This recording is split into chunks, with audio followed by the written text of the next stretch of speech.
Hello, everyone. I'm Professor Alicia Drumgoole, Chair of the HCC's Big Read Committee. Welcome to HCC's second annual Big Read event. As you know, we have author Andrew Forsthoefel here with us today.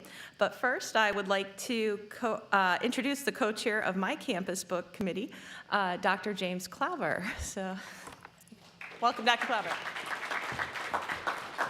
Thank you, Professor Drumgoole. It's good to be here with you all today.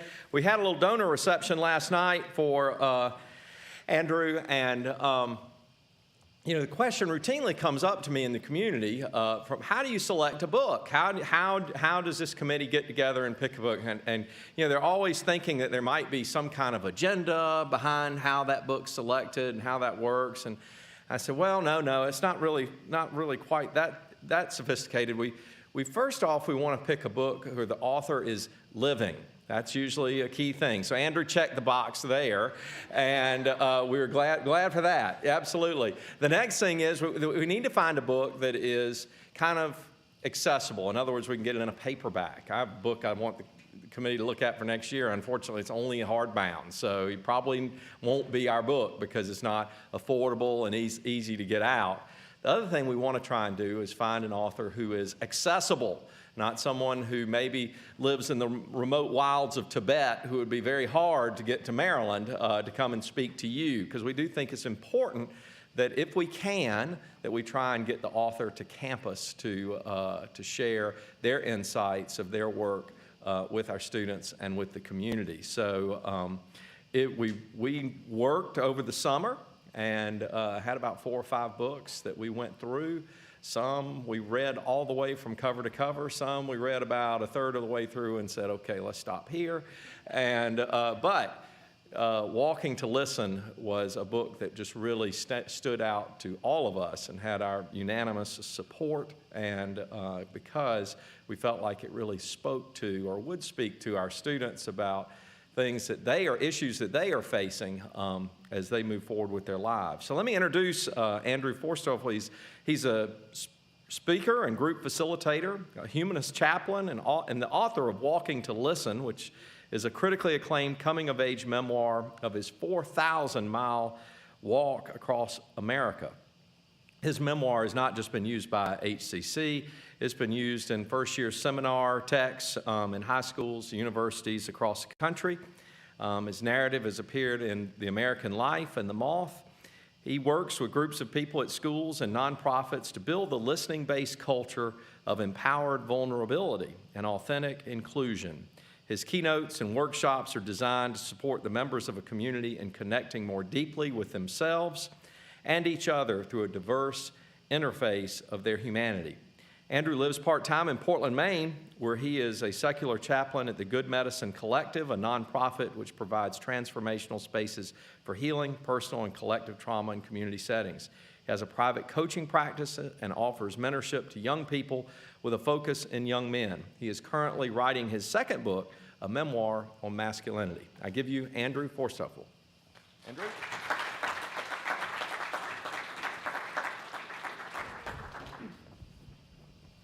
Thanks, everybody. Thank you so much for coming. Wow. I flew from Western Massachusetts to be here, to be with you, and what a gift. Yeah, what a gift. Whenever I get to speak and share a little bit of myself in this way, it feels important to just start with thank you. I don't take it for granted that any of you would share your lives with me and give me your time and energy. Thank you to, and like how big can the gratitude be? Like, thank you to your ancestors who lived so that you could be here. Thank you to the pain that all of our ancestors went through so that we could be here and trying to figure out how to live with that. Thank you to the land of this place. Thank you to the indigenous peoples who lived on this place. And thank you to us, figuring out what it means to be a part of this family called America, this mystery and catastrophe called America and our humanity, this gift of getting to be alive. So yeah, I don't know you, but I hope we can spend a little time getting to know each other here. I tend to freestyle, but I wrote something for you all, and I want to read it. And I'm thinking that I'll read this, and then hopefully it'll stir some things in you. Hopefully you've brought your questions, anything from like, how many pairs of shoes did you go through on your walk across America, to what was the loneliness like? How do you reckon with the vulnerability of being human? Yeah, at whatever level you want to go to, I'm down. So I'll read this, stir it up a little bit, and then I'm excited to just have a Q&A, yeah, just a chat. So, all right.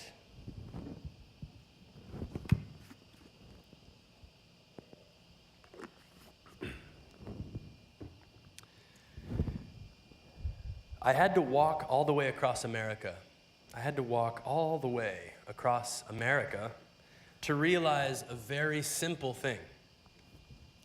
A truth, I'm going to call it. A truth. This particular truth is something I think you already know, probably. Something I think pretty much everyone knows at some level. Even I knew it before I set out to walk across my country right after from graduating college. But I knew this truth in the same way that I knew blue whales exist. I'd never seen a blue whale. There are some things, maybe all things, that we have to see with our own eyes and feel with our own guts and heart before the truth of them can mean anything to us. We gotta have an experience. So I had to walk across America to find out with my own eyes and guts and heart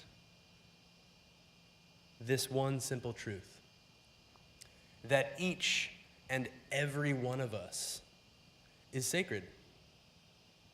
Each and every one of us is sacred.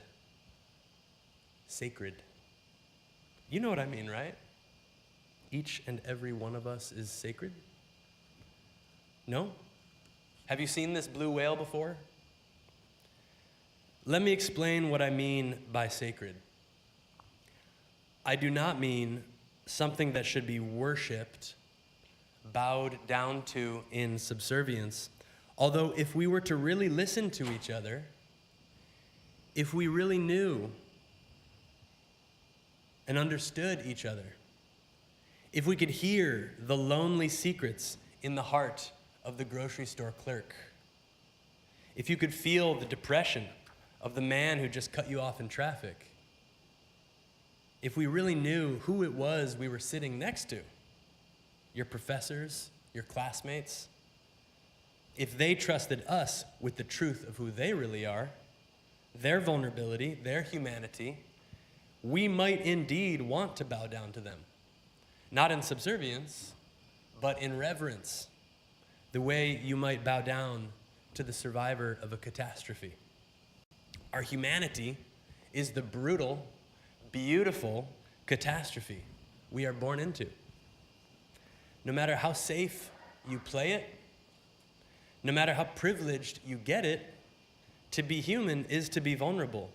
We're susceptible to illness and injury. We die. And worst of all, we love, which opens us up to all kinds of agonies. The vulnerability of our humanity calls for a reverent approach, the way we might approach a sacred altar. Each and every one of us is sacred. You're gonna have to go whale watching for this one on your own. Don't take my word for it. Find out for yourself. And you don't have to walk across America. You just have to start listening. Listening deep. How deep can you go? There was an old man on my walk, a guy named Bill Guy. He was in his 80s when I met him on a cold winter night in the backwoods of central Alabama. It was sunset. when I walked into a dusty farm store on a country road in the middle of nowhere, looking for a place to set up my tent for the night. He chatted with me for a while, said I was silly to be walking across America in the winter, and then patted me down to see if I was carrying a gun. "You don't seem crazy," he said, and then told me I could walk to his house a mile down the road and stay in his wood shop that night, which he kept nice and toasty from a wood-burning stove. About half an hour later, I got to his house, and he sat up with me till midnight while I recorded his stories. I wore a sign on my backpack that said I was walking to listen, so whenever someone trusted me enough to let me record them, I always did. Each sacred person has a gospel of their own. It's called their life. That night, I got to listen to the gospel of Bill Guy. I got to sit at the sacred altar of his humanity. He sat in a rocking chair, ripping cigarettes. And at one point, I finally asked him, "What is it like to get old and to start seeing all the people you love pass away one by one?" All of his siblings were dead, his parents, his friends now dying too. What is that like? I'm gonna get old someday. Tell me, help me understand. What is that like? He said, "It hurts when your mama dies and your daddy dies. It hurts bad. You'll grieve," he said. "It hurts just about as bad when your siblings die too. You'll grieve again." "Yeah," he said, looking me right in the eyes. "You got lots of grieving to do." You got lots of grieving to do. Now there's a whale of a truth. It was one of those obvious truths that everybody knows. You got lots of grieving to do, but it's so easy to forget. Maybe the most obvious truths are the easiest ones to forget because they're so obvious. Like the preciousness of air, for example, the pricelessness of a single breath. Hold your breath for just 1 minute, and you'll soon remember the truth that a single breath is worth more than 1,000 diamonds. So we can talk about truths. We can talk about how valuable a single breath is or how each and every one of us is sacred, but the experience proves it to us. We need that experience. It's not enough to just know it as an idea. You got to know it with your own eyes and guts and heart, your lungs. So I'm going to try something here. Never done this before in a talk. I'm going to hold my breath for a minute, and join me if you want. Going to remember the truth about a single breath of air. So could someone be a timer for me? Any volunteers just like give me a, okay, thank you. And can you shout out like 10 second, 20? And anyone who wants to join me in this, to again, have this experience, what is it all about, a breath of air? Please do. I practiced this, and I don't know if I'm gonna make it, guys. All right, ready?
Whew.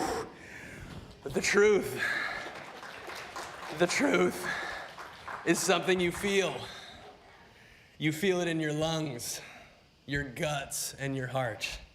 A single breath of air is more priceless than 1,000 diamonds. I know that now. You got lots of grieving to do. You got lots of grieving to do. Your grief is your love. There are so many truths to go whale watching for. Hold your breath, go deep, and find out for yourself. Each and every one of us is sacred. Find out. Ask your neighbor a question, a real one. Give them a real answer. Listen to the gospel of their life and share yours. Earn their trust and give yours to those who are capable of respecting the sacredness of you. Could it be true? Could it be true? Each and every one of us is sacred. For me, this isn't some theological statement so much as it is just common sense. Sacred to me simply refers to something that ought to be considered with great sensitivity and exquisite care and ferocious devotion, respected deeply. We all might have different understandings of what's sacred, but surely we would all agree that whatever it is, it's something that shouldn't be violated, right? Something that must not be violated, sacred. Something that must be protected and cherished and celebrated. Who among us doesn't fit that definition, you know? Who among us does not deserve to be cherished, protected, celebrated? Who among us is not sacred? I was just thinking about it. I was like, yeah, you know, like that guy, he's not sacred. Yeah. She is. She's not. Definitely not. They're cool. They're sacred. I like it. They're definitely not sacred. What about the guy, like, he did that thing, that terrible thing that one time. And after that, he wasn't sacred anymore. How does this work, you know? Each and every one of us. Each and every one of us. And what do we do to ourselves? What do I do to myself when I forget you're sacred? What do I do to myself when I don't see you that way? You don't need to walk across America to find the sacred. You don't need to go whale watching. It's always right here. Tell you a story. I was at my neighborhood bicycle shop the other day, Sadie's Bikes. It was my first time in the shop. It's a new spot. There's a beautiful handmade sign outside. Their logo is a bicycle wheel with rainbow colors between the spokes, and a little bird, a wren, nestled beside the tire. The owner is a big man about my age, a white guy, long, scraggly beard, looks more like a motorcycle kind of biker than a bicycle biker. Nick. He showed me a few bikes, sent me out on a test ride, and then we got into a chat.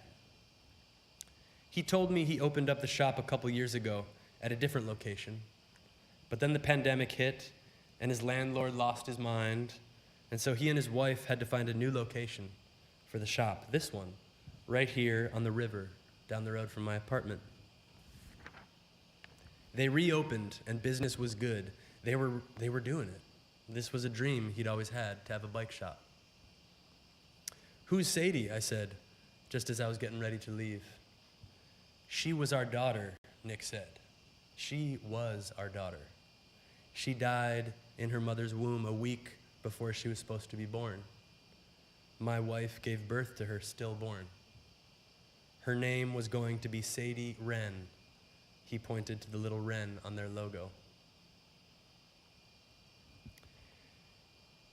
You never know when someone's sacredness is going to come out like that, like a breaching whale or a wild deer emerging from the woods. You can't control it. You can't force it. You can learn how to listen for it, though. You can learn how to get still and how to see clearly through your own fears and judgments and biases you can learn to track the sacred deer inside. But trackers know that there's never a guarantee you'll see the deer.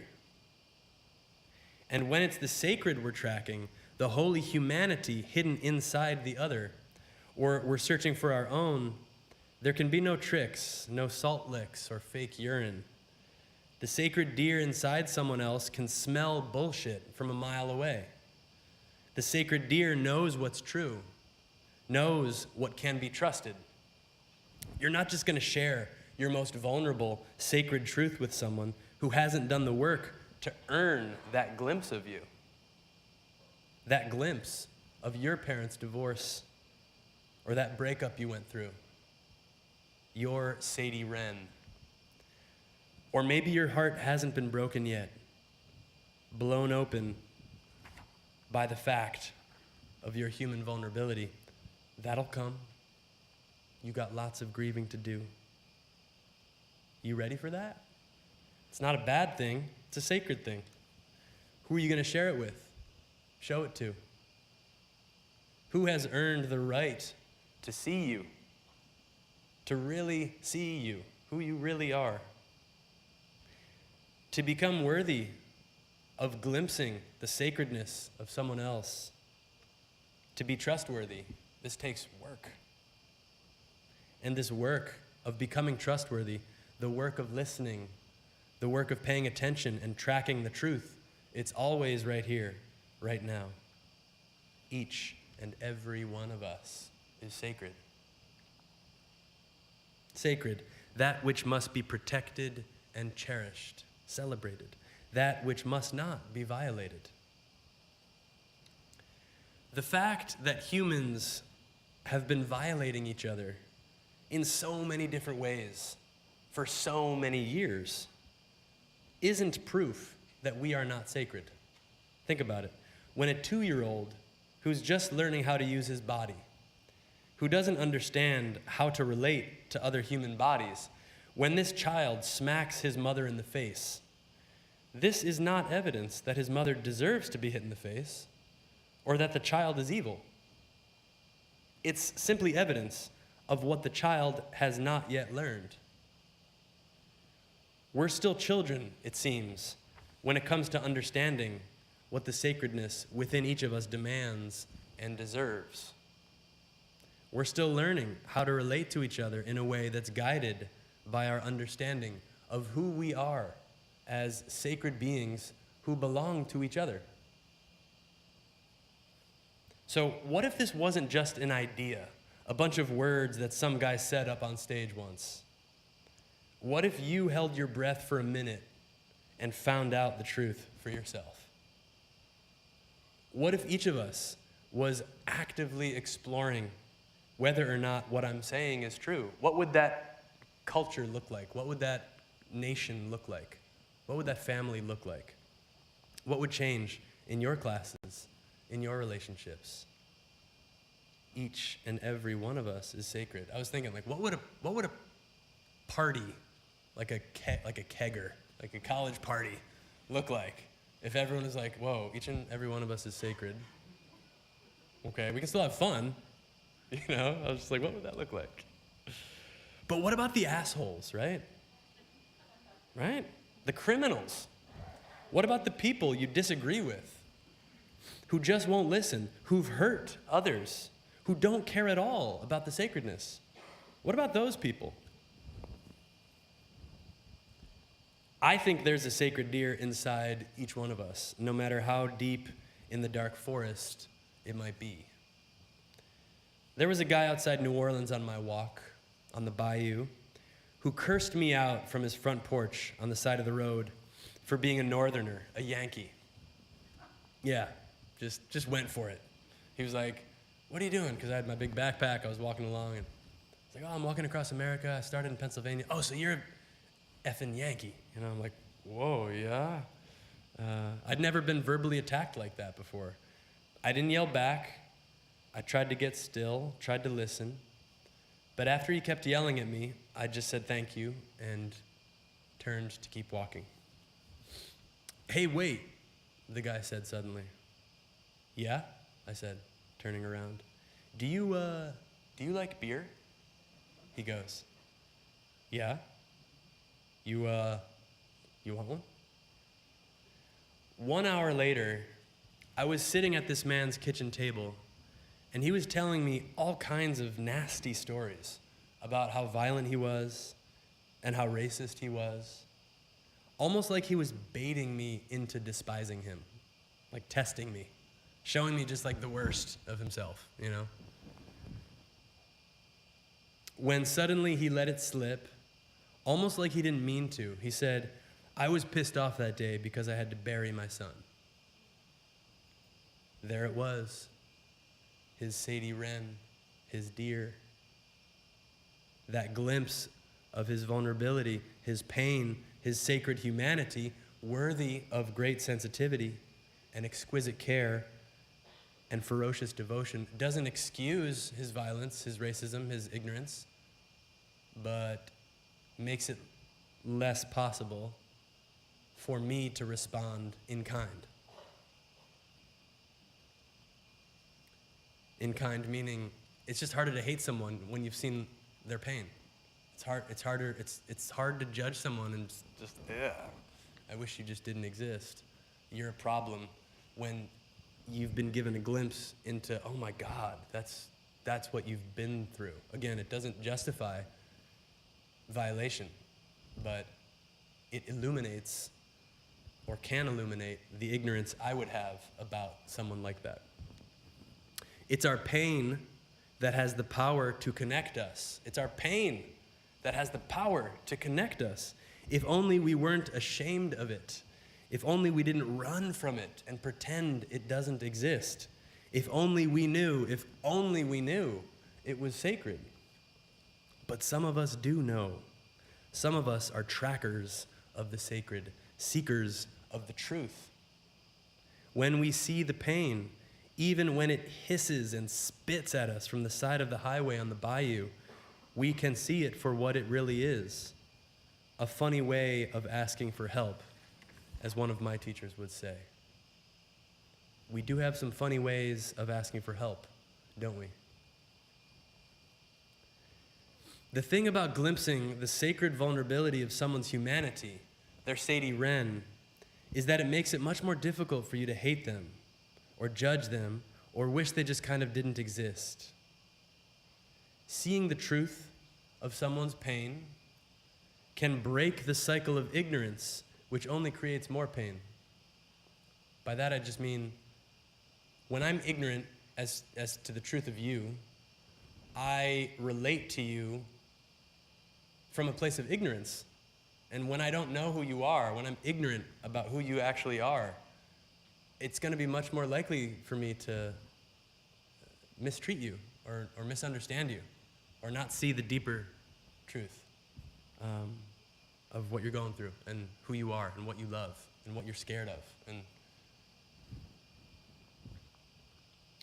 if I know who you are, if I'm not ignorant as to the heart and guts of you, if I've seen you with my own eyes, who you really are underneath the charades and the defenses that we all have, if I've seen you like that, then you are no longer just an idea to me. Like the idea of a breath is worth more than 1,000 diamonds. That's just an idea. Then you hold the breath, you find out, I had that experience of getting to know who you actually are. You share something of yourself with me. Then the truth means something to me, the truth of you. The truth of you means something to me now. Each and every one of us is sacred. Each and every one of us is sacred. What does this mean to you? How can you test it for yourself? What would it look like for you to listen inward, to meet the many parts of yourself, and to esteem them all as sacred, worthy of cherishing, listening to, understanding, being with? Because that's the thing. If each and every one of us is sacred, well then that means that includes you. That includes me.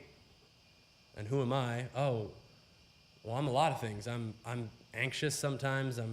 I get depressed sometimes. Is that sacred? I'm neurotic. I'm angry sometimes. You know. Is that sacred?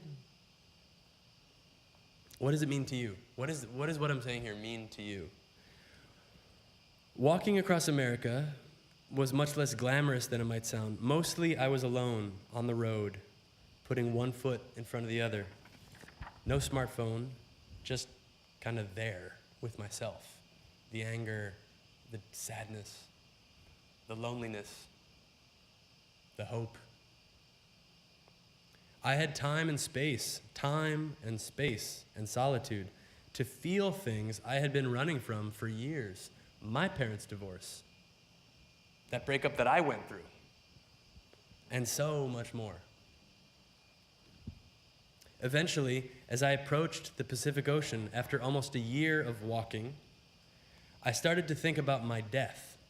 Because getting close to the end of the walk, I started to feel like, oh, my walk's about to die. And I started to feel that. And I would just randomly burst into tears on the side of the highway, feeling my way forward with my own heart and guts into the fact that I too will die. That's not an idea, that's a truth. That's the Moby Dick of truth right there. You're gonna die. And I wasn't fighting it like some deranged Captain Ahab. I felt open to it, walking to listen, willing to listen, even to that. All that time I spent alone, my tears, my fears, all of it, all of you, sacred. When I finally made it to the ocean outside San Francisco, a group of people was waiting for me there. My mom and dad, my stepmom, my friends, some people I met on my walk even, and then some people who just happened to be there at the beach that day. They were like, there's some just people at the beach, they're like, what's going on? They're like, this guy's like about to finish walking across America. They're like, whoa, I drop in on that. They welcomed me in a big circle, and I stood there at the center and wept with gratitude for my life, for this sacred, sacred life that is always sacred, no matter how we might forget it. That breath you just took right now, without even thinking about it, it's still worth more than 1,000 diamonds. We forget. The truth remains. If you need a reminder, just hold your breath until the truth comes back in the burning of your lungs and the bulging of your eyes and the beating of your precious heart. Each and every one of us is sacred. Don't take my word for it. Go find out for yourself. The whales are waiting. Thank you for listening.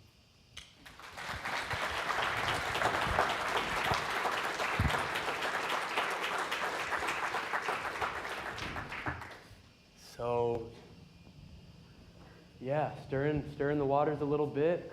And I'd love to, I just shared a lot. I'd love to hear what that is bringing up in you, how it relates to your life as a student or faculty member or just whoever you are. How does any of what I just shared there speak to you or trigger you or confuse you or excite you? And if you have read my book, again, there are plenty of things we could talk about. How many shoes I went through, lots of different levels we could explore here. But yeah, this is the good part. This is the part, like I did the thing, and now like I get to find out who you are, and we get to create something new here. Yeah, thank you. Hi, my name is Marquise. So why did you initially want to do the walk? And like through it, did it feel like you were like trapped at all? Like being not so much like lonely, but just meeting these people and hearing and then having to leave them without fully comforting them. Without fully what? Without fully comforting them. Comforting them, yeah. Thank you for that question. So what was it that inspired me to actually do this walk? And then did I ever feel trapped by the fact that I kind of had to move on every time after connecting so deeply with these people? And well, maybe I'll speak to that last part first. Like, it was crazy to go so deep with so many different kinds of people, so many different colors, religious inclinations, just so many different identities of people, and time again, just finding myself in just this heart space of connection and deep appreciation of each other. And it was heartbreaking every time to say goodbye and kind of befuddling almost of like, wait, like we found something special here, and like now I have to go.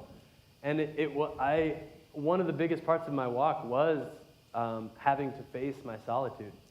And time again, no matter how wonderful the connection with someone, I'd always have to be with myself again.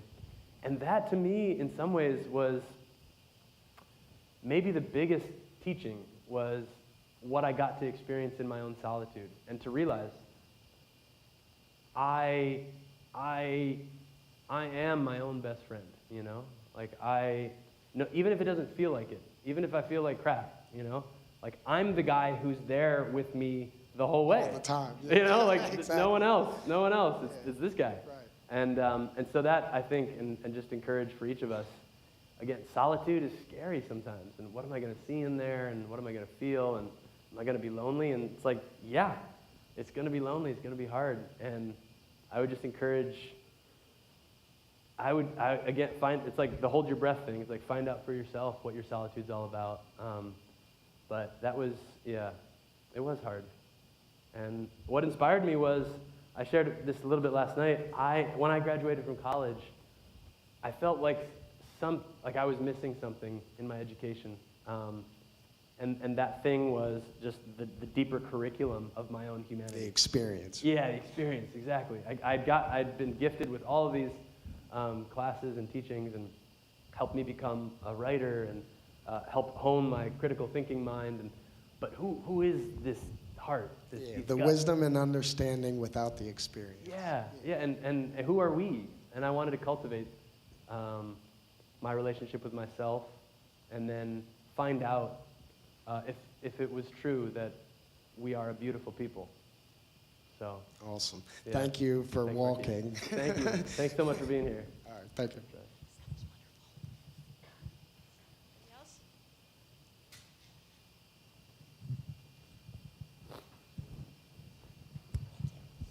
Hi, I'm Chloe, and I just wanted to ask, was there ever that thought in the back of your mind of like, oh, I should turn around, I should call someone to come get me? Yeah. Like, and what kept you moving forward? What kept you going? Yeah. Was there ever that thought of, I should just go home, I should stop this? Yeah. Every day brought its own shade of doubt, and fear. I was afraid every day in some way. And I would hit patches of doubt as well. And someone gave me a great piece of advice at the start. They said, just remember, whenever you get tired, take a break. Which I was like, that's genius. Just simple wisdom. Just like, oh, just take a break, and just just rest. And then, so resting, taking a break would help, and just responding to that. Because I've actually been moving through some doubt lately in my life concerning my writing, and writing this masculinity memoir, and what's that like, and sort of freaked out by it and drawn to it. And so there it is again, the doubt. And I feel like whenever I'm going through doubt, it's helpful for me to connect in with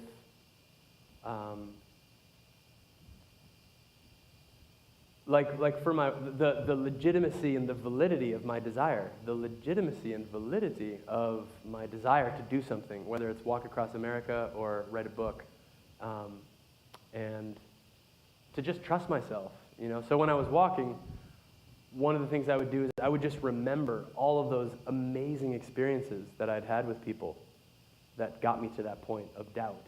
And here I am camped out under a bridge. I'm like, what am I doing? I'm lonely. I should just go home. And then I would remember, oh, Bill Guy. Oh, Miss Emma Lou Daly. Ah, that life-changing experience that I had. So, yeah. But doubt's hard, isn't it? Oh, my God. I hate doubt. But it's sacred, too. Yeah. Thank you. Thank you.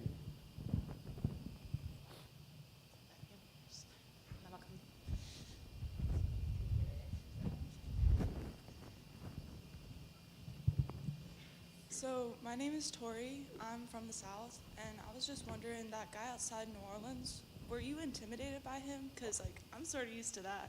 What was that? The guy outside New Orleans, Yeah. were you scared of him, like, at first? Yeah. Because I'm sort of used to You're it. used Like, to that. I'm used to just being yelled at and just Yeah. people being people. People kind of like yelling at you or cursing Yeah. at you or something. Yeah. I was a little afraid. Yeah, I was a little afraid. I knew what helped me in that moment with that guy outside New Orleans was I knew he wasn't the monster that he was pretending to be, that he maybe thought he was. Like, I don't believe that anyone's a monster in their essence.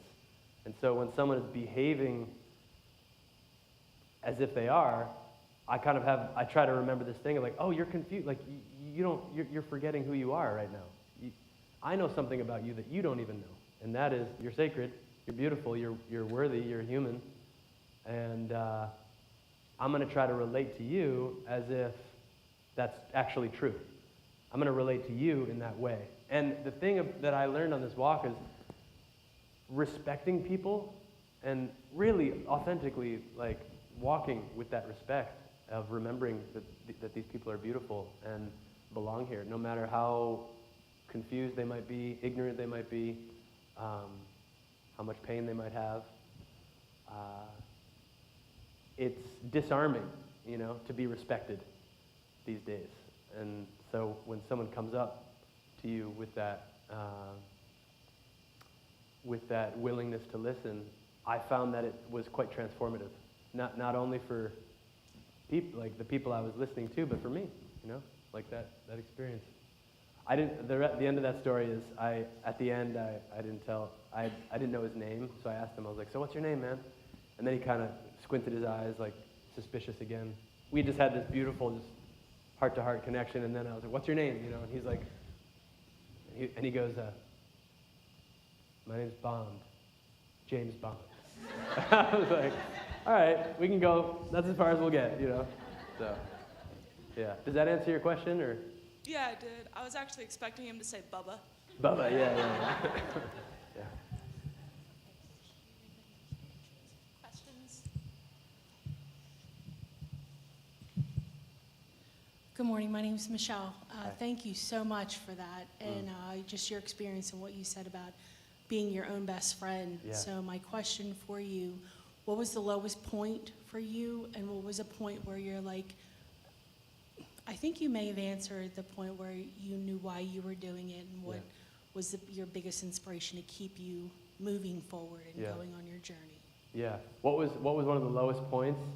Is that, and then and then what helped me keep going? Like your highest point. Then. The highest point, got it. I think the lowest point definitely was by the time I got out to the Mojave Desert in Nevada and Eastern California, Death Valley area. It was August, so hot, really hot, and I had to walk at night, and I had a hard time sleeping in the day because it was so hot. And I remember some of the distances between towns started to stretch out. And I remember one day I had to sleep under a bridge, and there was no place to fill up on water, and I started to get pretty scared, actually. I was like, I didn't know if I was going to be able to make it to the next town, and it was so hot, and I was pretty freaked out. At that point, I had been walking long enough to trust my body, if that makes sense. Like I was very just like in my body, and so the fear was there, but it kind of crystallized my attention instead of like sending me into a panic. You know what I mean? Like how fear can like kind of like lock you into alertness, or just there's that. But it helped me focus, and I was able to get to the next town all right. And then the high, there were so many high points. Again, just try to imagine, like, think about each and every person in this room and what they've lived, what each of you is going through. And our schedules are just too busy, to like really slow down enough to dignify the holy humanity that we each carry. because we got to do homework, and we got to do things, and show up the thing, and do my taxes, and I got my taxes, and all these things, you know? And so I had this gift of a year where I was like, no, my full-time job is to listen, is to be here with you. I don't have anything else to do besides walk. And like you were noting, I am going to have to say goodbye after this connection, and we'll move on. But besides that, I'm just here. I'm just trying to understand you and be with you. And so, I mean, I think the truest answer is all of these interactions with people that I got to have. And then coming to really experience, believe not as an idea, but as an experience, that I am my own best friend. You know, that I'm not bad. I'm not like scary. That there's not something in me that I need to do what I can to just stay with people to avoid looking at or feeling. You know, the high of learning, like, oh, I'm strong enough to feel my grief. You know, I can feel that here. I can feel my loneliness. I can feel my capacity for frustration. Like, I can feel all these things in the body of who I am. I don't need to, like, numb myself. I can feel that. So that was its own kind of high. Yeah. Thank you for sharing your journey with us. Thank you. Okay, everybody in the back is asking questions. I'm going to move to the front after this one. Yeah, hi. My name is Akeem. I'm just wondering, how often did you encounter a genuine conversation and not a fake one? How often did I encounter genuine conversation? Yeah. And then what was the last part?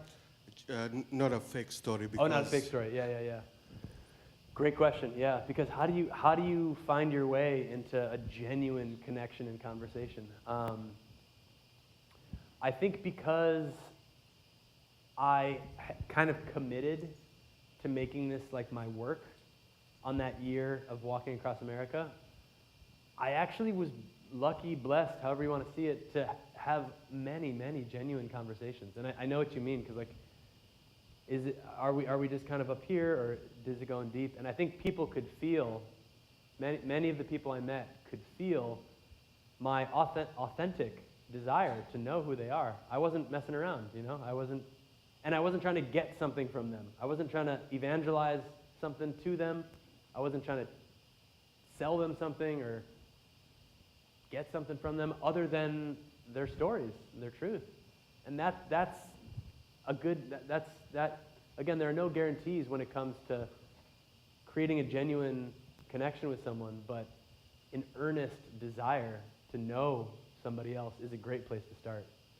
So I was lucky to have a lot. And then, you know, the fake conversations, I would just kind of, I would try to respect just where someone was at, you know? Like, if they wanted to stay up in the shallows of superficiality, I would just respect that, you know? And just, cool, that's where you're at, and I can be with that, you know? So I wasn't like, I didn't need someone to be different than how they were. And that's also a great place to start, to just not need someone to be different. And what that brings out in somebody is often pretty remarkable. Yeah, the reason I asked that Yeah, was tell me.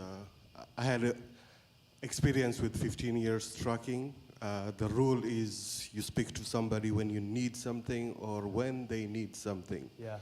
So how does the first approach happen?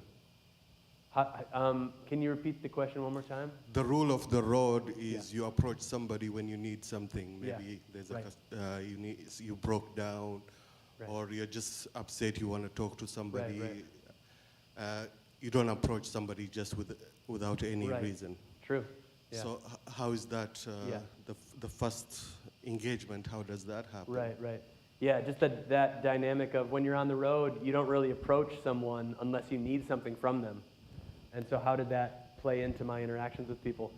And this is something I mentioned last night too, but the fact that I needed, it was interesting. A lot of times when someone needs something from you, you're like, you know, I don't want to deal with whatever that is. But there was something about the fact that I needed something from someone that often helped lead to that connection. Like, because I was vulnerable out there, you know? I was vulnerable, and I was in a state of need. I needed directions. I needed a place to pitch my tent. I needed connection with someone. And a friend of mine said, you're kind of like the anti-NGO, you know? You're like, NGOs go to a place and they're like, we have what you need, and so here we are coming and we're going to give you what you need. And whether it's true or not, like that's kind of the model. My model was like, I actually need you. And that gave people an opportunity to feel certain parts of themselves that could show up in generosity or in compassion. I was asking them essentially to be trustworthy for me. And it feels good to be trustworthy, you know? Like it feels good to know that like, oh, I'm trustworthy and I can hold this young man or I can hold this person, I can be here for them. And so I think maybe my trust in people to support me in whatever ways they were willing to kind of helped catalyze some of those connections. Cool. Thank you. Thank you so much. Yeah. Sawyer's first, and then I'll come down here.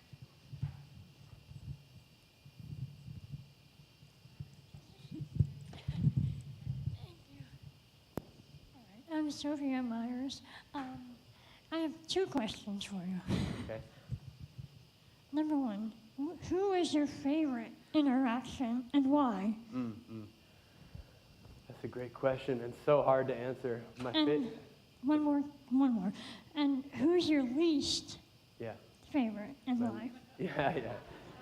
My most favorite and my least favorite interactions. Very difficult question.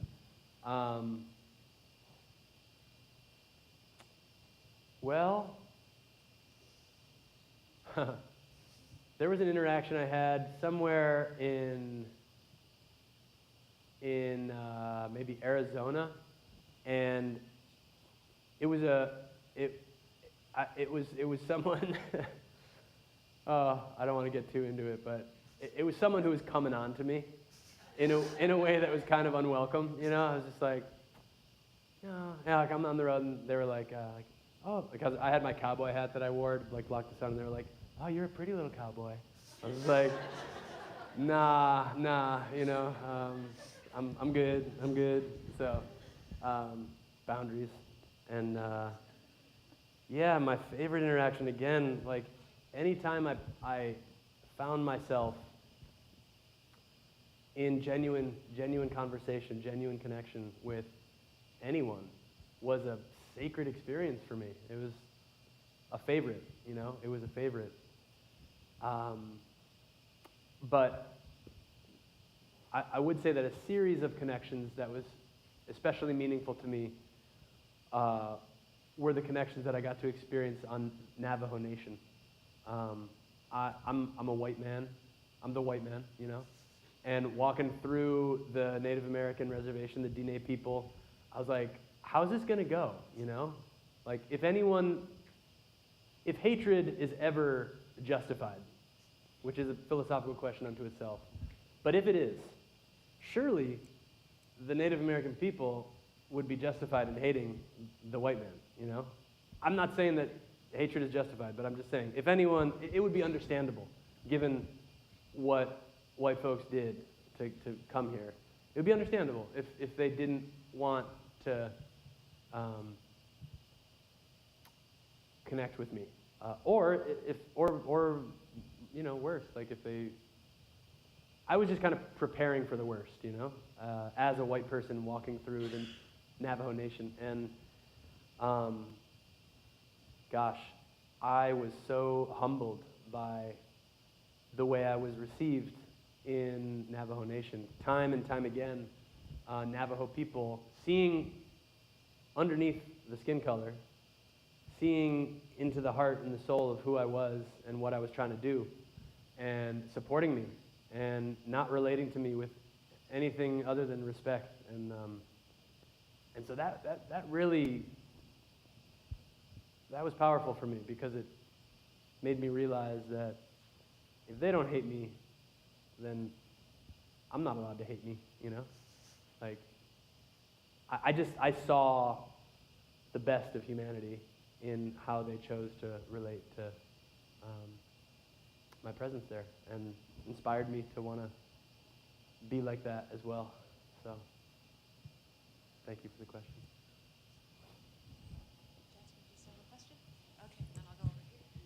Hi, my name is Jasmine. Now, aside from all the walking and talking, what did you do to have actual fun? Because I'm sure there were points of boredom, and for a lot of other people, when we're bored, we might get on our phone, get on social media, listen to music, but you didn't have that constant tie to media. Right. So what did you do to have fun? Mm-hmm. What did I do to have fun on my walk? You know, my walk was many things. It was transformative. It was inspiring. It was paradigm shifting. It was a lot of incredible things. One thing it kind of wasn't was fun. It wasn't really like fun, you know. It was deep. It was work, inner work, and then interpersonal work. And so yeah, it was. I think, you know, I like I said, I just had time to be with the boredom. It was boring. Like I didn't run from it. You know, I was like, okay. I pushed my backpack in a baby carriage, and so I'd be walking, and it was just like, I'm bored, you know, and I'm with that. I didn't have a smartphone. I wasn't trying to run away from those parts of myself. And sometimes I was, you know, sometimes it was unbearable to feel how lonely I can get. You know, sometimes it was almost a deal breaker, you know, to feel the intensity of what this heart can feel, or what each of our hearts can feel. And I would just try to take care of myself, you know. I would try to keep it in this moment. I would just try to be here. And that was one of the things I loved. It was just like, at the end of a day of walking, maybe I was camping out somewhere and just kind of just looking around, you know. Sounds weird at this point when we do have so many, you know, things to look at and check and whatnot, but just, whoa, here I am, you know. Yeah, here I am. Thank you. Hi, my name is Paulette. Hi. You referred to your walk as Walk Across America. Yeah. And yet you haven't mentioned the land, the country, the nationality at all in your talk. I'm wondering if you had a concept of what it was to be an American before you left, and if that changed, or to put it another way, what did you learn about America? Oh, what did I learn about America? I learned, well, America is, in my understanding, America is an idea, and it's nothing if not us, right? It's an idea. But if it's not each and every human who has been a part of it and is a part of it, then I don't know what. I'm not really interested in America if it's not us. And what I learned about us is that we are sacred. We are beautiful.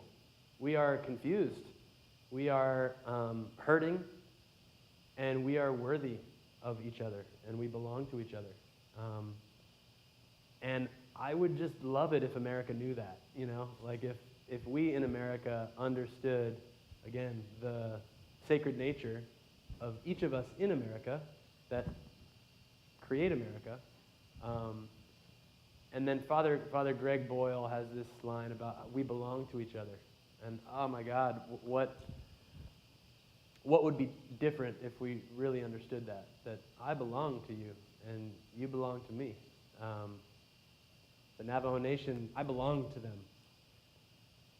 They belong to me, you know. I belong to Selma. I belong to James Bond, you know. He belongs to me. What would change if America understood that? It's so heartbreaking, you know, to see the precious, beautiful hearts in this country so confused that they kill each other and hurt each other and disrespect each other and tease, bully each other. So many countless ways that we violate each other. It's heartbreaking, you know. It's like seeing these grand, majestic redwoods, just gloriously beautiful, and they're just like fighting each other, trying to tear each other down. It's like, no, we're beautiful. What are we doing? What are we doing? So I got to experience, I got to have that experience of really finding out the truth of that for me. And although I'm not going to get to have time with each of you to really hear you and go deep, having had those experiences, I know that it's true for you. I had enough experiences with people to know that it's true for everyone. And I don't necessarily need to have that experience with you to know that you're sacred. I already had. There's enough evidence that I've gathered for myself to know. And I would just love it if we all knew that. Yeah. Hi, Andrew. Brandon Thomas, self-proclaimed nomadic explorer, reformed long hair. Used to be, have it down towards the back and everything. Yeah. I've had the pleasure of going across the country and being able to informally interview people for a while and everything. But how did you? I'm currently working on a mini documentary, doing formal video interviews, and I was wondering how you got people comfortable with documenting the interviews. Yeah, and everything like that's that. a great question. That is kind of an art of its own, like helping people feel comfortable on camera or with an audio recorder. And I would just try to, well, for one, I would say to people, I want to ask you these questions because I am personally invested in finding out what you know. Like, I care. I'm going to, like with Bill Guy, I'm going to be old someday. And I need support to experience that. I need your help. And so something about explaining to people where you're coming from, about why you're asking these questions, and to establish that connection, and to not let the goal of recording something get in the way of first connecting with them, So that maybe that's the most important thing I would share is like, again, agendas can get in the way of connection, even if they're worthy, and so. Yeah, to just have that be the first goal is to just, my goal is to connect here with you. And if you're up for it, I am recording these interviews, and it would mean a lot to me to hear some of what you have to share, if you're up for it. And we'll find our way. And then people would just kind of, you also kind of have to just be prepared to be with the awkwardness at first, and that's okay too, It's a little awkward at first, and then you sink into it. Yeah, good luck with your project. Okay, we're getting to 11:15 or so, so I know the next classes are coming up, but we'll take another question or two, I think, and then maybe one or two wrap. more. Sounds good. My name is Vera. I'm wondering, you mentioned in your book you wanted to walk across America in part to get out of that bubble of being in your car, in your apartment, and work and school. Now that you're kind of back into that and that walking is years behind you, how do you keep yourself open to continuing to listen to people and to continue making and building connection? Yeah. That's a great question. Yeah, because the work is every day, right? Like if only there was some finish line to it, and now I could just coast.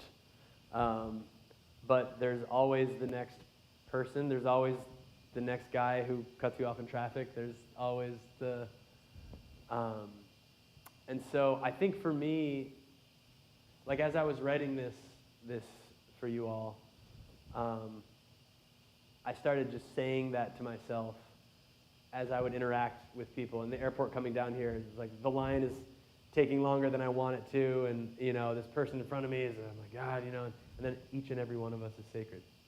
Like I would just hear, I needed to hear that, I need the reminder, because it's so easy to forget, and that's what I mean. Like, we forget how precious a single breath of air is. We forget each and every one of us is sacred. And so I think it's kind of just like a mindfulness practice. Like I do the best I can every day to stay open and available. And then also just, it starts with me. It starts here. being sure that I'm taking care of myself and listening in to the truth of what I'm going through and what I'm feeling, and then letting that kind of lead me. Yeah. Thank you. I'm Stephanie, and during your talk, I kept thinking about your mom. Yeah. Yeah. I have a 28-year-old, and Yeah. I just think, how is it that we let our loved ones go enough to let them experience something like what you Yeah. did without a smartphone even? I mean, I couldn't even text and say, "Are you alive?" Yeah, yeah. Well, I did have a flip phone, and so I would talk with my mom pretty much every day, for the first half, and then talk with Dad as well. And I know, I mean, a lot of letting go, I imagine if I ever get to have kids, there'll be a new layer of understanding about my own walk, where I'm just like, dang. Thank you, Mom. Thank you, Dad. Yeah. Yeah. Okay, we'll wrap it up with this one. And Andrew will be here for a little while afterwards, signing books. And if you have more questions, I'm sure you do. So. I'm Holly. So you talk a lot in your book about the kindness that you experienced in Southern hospitality. I was wondering if you think, based on where you were and the people that you met, if the experience would be different if, say, a person of color or a woman tried to do the same thing. Do you think it would be more dangerous? Do you think they would overall have good experiences? I don't know. Yeah, definitely different. I didn't have to deal with the projections that people of color have to deal with. I didn't have to deal with that as a white man. And so for a person of color to walk across America, I have no idea what that experience would be. Surely they would encounter projections, biases, prejudices, bullshit, darkness that I just didn't have to, because people see a white person and that doesn't trigger something in them, Yeah, and one of my heroes, John Francis, is a black man who walked across America for I think he walked for 18 years. He just kind of and he, under a vow of silence, this man is incredible. And I heard him talk when I was in college, and I was like, yes. And he had his banjo and just a pure light being. And I think his light, he wasn't there to talk to us about what a terrible experience he'd had walking across America. He was there to inspire us with his light. And I have to imagine that people saw that and felt that in him and then responded in kind, because it's hard. Darkness has a hard time. There's a Dr. Martin Luther King Jr. quote, something about darkness cannot drive out darkness, only light can. Hatred cannot heal hatred, only love can. And when hatred finds itself in the presence of love, when darkness finds itself in the presence of light, it has a hard time remaining dark, because light shines, And so I think the most important thing to say is I have no idea what it would be like, for a person of color to walk across America, and that the truth of love, the truth of light,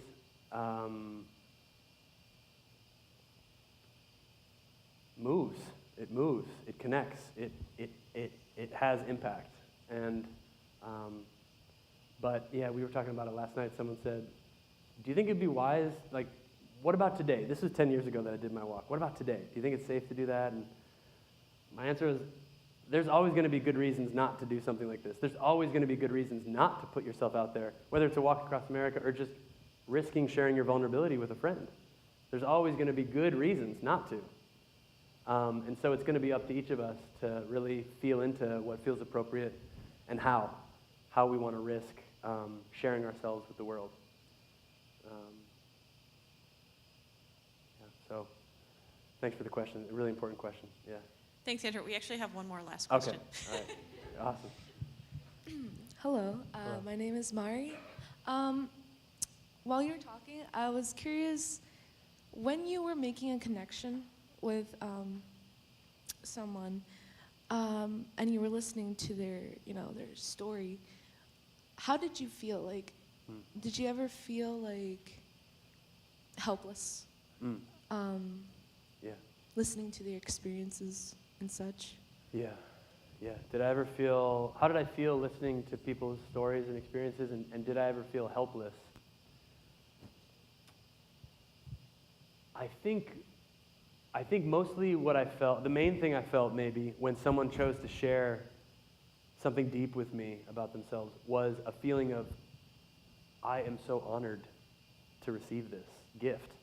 So I would feel that first, of just like, whatever the content was, whatever the story was, first there was a sense of like, oh my God, I'm so honored that you chose to trust me with this. Thank you. Just like, wow. So a feeling of honored.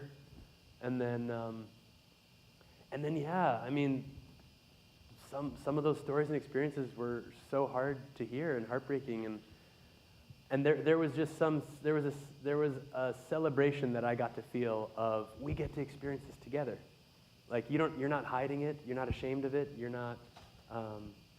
We're getting to exchange our humanity here, and that's an uplifting thing. That's a nourishing thing. We're helping love come into the world. We're helping light come into the world. And so, even when something was, and then there were some stories where I did feel helpless, where I was like, I don't want this to be the way it is for you. I want to help you. I want you to feel good. I want you to, and so there was a teaching I got to experience of, I'm not.